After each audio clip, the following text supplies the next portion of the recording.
นี่แม่ก็ถามตัวเองนี่นะก็เฮ็ดคลิปของเขาแบ่งกันจักบาทบ่ยังบัวสอนที่หยังบ่แบ่งกูจักเที่ยตัวอ่อนไปขาทิ่มอยู่ทั้งลูกเขยลูกสาวเจ้าไม่จะมันสามหมอน้ำกูเลยโอ้ยก็ขายหน้าขายตากันพูดคนบักร้องบักร้ายก็บ่คิดว่าเขาเสียกอายมึง เอาความจริงนี่แหละนี่คือความจริงนะ แก่กำนันนี่กำนันนี่เนี่ย แข่งกำนันได้ แบ่งกำนันเลยก็ได้ค่ะ แถวนี้ต้องขึ้นเฮียกำนันนั่นวะขายหน้าขายตากันพูด ผู้ใดไปรับก็เป็นถ้ำครับ นี่แม่เขาใส่แรงงานผู้เฒ่า ถ้าคิดบ่ได้เงินจักเที่ยพะนะแล้วว่ะ เอาเห็ดคลิปบ่ได้เงินจักเที่ยลูกกับลูกนี่ดีแม่นี่ดีเลย ต้องบอกเลยต้องการเลี้ยงดูอะไรเลยการเลี้ยงดูต้อง ให้เพิ่นเป็นท่านเด้อเป็นท่านแล้วกำนันนี่มีพยานหลักฐานหลายคนอยู่สมรู้ร่วมคิดว่าเนาะ ว่าละหน้าตาเราซีเรียสพร้อมเด้อ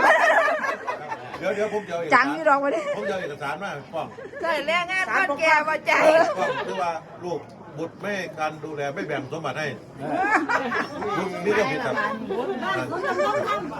กันบอกกันนี่หาร่อยบดป้อมเราเนี่ยหาร่อย แม่ขาดเขาลูกกับแม่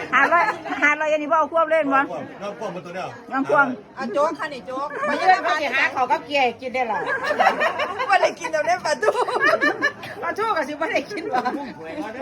หาร่อยน้องป้อมเป็นตัวเนี้ยบ่เรือน เอาล่าสุดแม่เฒ่าพี่คำทานถึกลุ่มแล้วพี่น้อง